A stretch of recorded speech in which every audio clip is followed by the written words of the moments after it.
Air India plane crash, क्या ये एक आत्महत्या थी? क्या पायलट ने जानबूझकर एयर इंडिया का विमान दुर्घटनाग्रस्त किया था?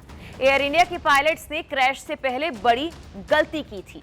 कुछ ऐसी हेडलाइंस प्ले करने के साथ विदेशी मीडिया ने अहमदाबाद में हुए एयर इंडिया क्रैश के लिए पायलट्स पर सारा दोष पड़ दिया था। लेकिन अब इसी हादसे में मारे गए 4 यात्रियों के परिवारों ने अमेरिका में मुकदमा दायर किया है। ये मुकदमा विमान बनाने वाली कंपनी बोइंग और उसके पुर्जे बनाने वाली कंपनी हनीवेल के खिलाफ किया गया है। परिवारों का आरोप है कि इन कंपनियों की लापरवाही के चलते ये हादसा हुआ, जबकि पायलट सुमित सब्रवाल के पिता ने भी कहा कि मेरे बेटे की छवि खराब की गई, मामले में पूरी जांच होनी चाहिए। सब्रवाल के पिता ने और क्या कुछ कहा है, बोइंग पर केस करने वाले 4 परिवारों ने क्या कुछ कहा है, क्या जानकारी इस पूरे मामले को लेकर अब तक सामने आई है और क्या इससे बोइंग की मुश्किलें बढ़ने वाली हैं, चलिए बताते हैं आपको इस वीडियो में सब कुछ। 12 जून को एयर इंडिया की फ्लाइट 171 जो अहमदाबाद से लंदन गैटविक जा रही थी, उड़ान भरने के कुछ ही वक्त बाद हादसे का शिकार हो गई। इस दुर्घटना में 260 लोगों की जान गई थी। अब विमान हादसे में मारे गए 4 यात्रियों के परिवारों ने अमेरिका में मुकदमा दायर किया। ये मुकदमा विमान बनाने वाली कंपनी बोइंग और उसके पार्ट्स बनाने वाली कंपनी हनीवेल के खिलाफ है। दायर किए गए इस मुकदमे में ये कहा गया है कि खराब फ्यूल स्विच की वजह से हादसा हुआ। इसमें कंपनियों पर आरोप लगाया गया है कि विमान के डिजाइन से जुड़े खतरों की जानकारी होने के बावजूद उन्होंने कुछ भी नहीं किया। मुकदमे में आरोप लगाया गया कि दोनों कंपनियों को 787 ड्रीमलाइनर और उसके पुर्जे बनाने और बेचने के वक्त ही हादसे का खतरा पता था। इस केस में 2018 की FAA की एक एडवाइजरी का हवाला दिया गया है, जिसमें ऑपरेटर्स को यह सलाह दी गई थी, लेकिन अनिवार्य नहीं किया गया था कि वो फ्यूल स्विच के लॉकिंग मैकेनिज्म की जांच करें ताकि गलती से उसे हिलाया ना जा सके और ईंधन की सप्लाई बंद ना हो जाए। AIB की शुरुआती जांच रिपोर्ट के अनुसार एयर इंडिया फ्लाइट 171 में स्विच रन से कट ऑफ पोजीशन में चला गया, जिससे विमान की ताकत यानी थ्रस्ट रुक गई थी। परिवारों ने कहा है कि ये एक डिजाइन की खामी थी जिसने गलती से ईंधन सप्लाई कट होने और विमान को उड़ाने के लिए जरूरी ताकत पूरी तरह खोने की स्थिति पैदा कर दी। उन्होंने कहा कि हनीवेल और बोइंग ने इस तयशुदा त्रासदी को रोकने के लिए क्या किया, कुछ भी नहीं।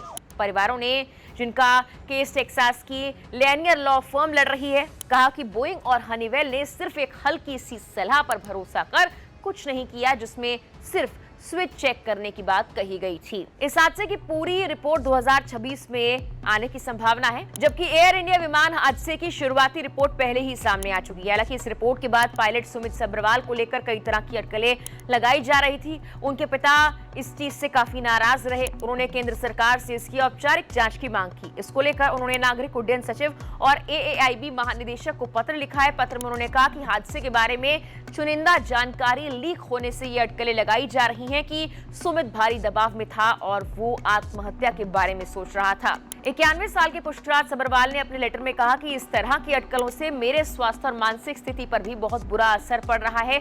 इससे मेरे बेटे की प्रतिष्ठा धूमिल हो रही है। उन्होंने ये मांग की कि केंद्र सरकार दुर्घटना की औपचारिक जांच के आदेश दे। हालांकि अभी तक नागरिक उड्डयन मंत्रालय या विमान दुर्घटना जांच ब्यूरो की ओर से इस पत्र पर तत्काल कोई टिप्पणी नहीं की गई है।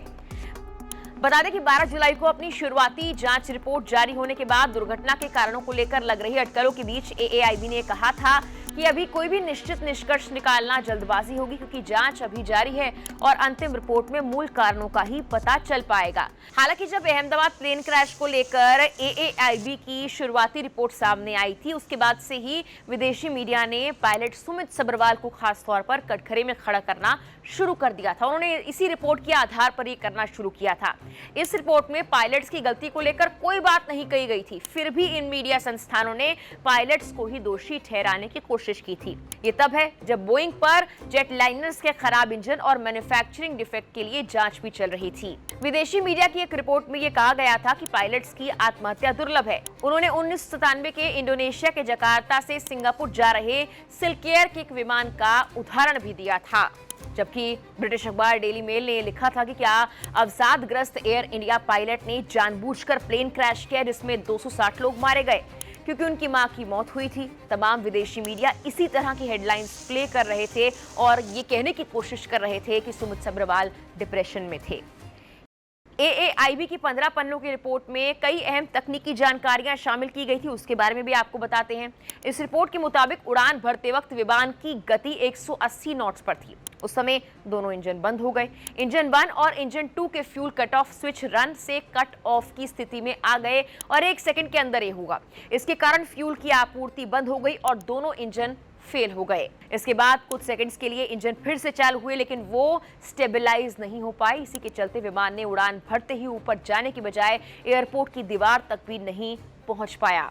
इस रिपोर्ट में यह भी कहा गया कि प्लेन का रैम एयर टरबाइन यानी RAT पूरी तरह बिजली बंद होने के बाद अपने आप सक्रिय हो जाता है, वो भी उड़ान भरते ही चालू हो गया। इससे ये बात साफ है कि प्लेन ने पूरी तरह से बिजली और इंजन पावर पहले खो दिया था। रिपोर्ट्स में शामिल तथ्यों के बावजूद कुछ अंतर्राष्ट्रीय मीडिया संस्थान इस हादसे को पायलट्स की गलती दिखाने की कोशिश करते रहे। पूरी जांच के निष्कर्ष सामने आने से पहले ही इन संस्थानों ने रिपोर्ट के कुछ चुनिंदा हिस्सों को उठाया और कहा कि यह हादसा मानव त्रुटि के कारण हुआ है।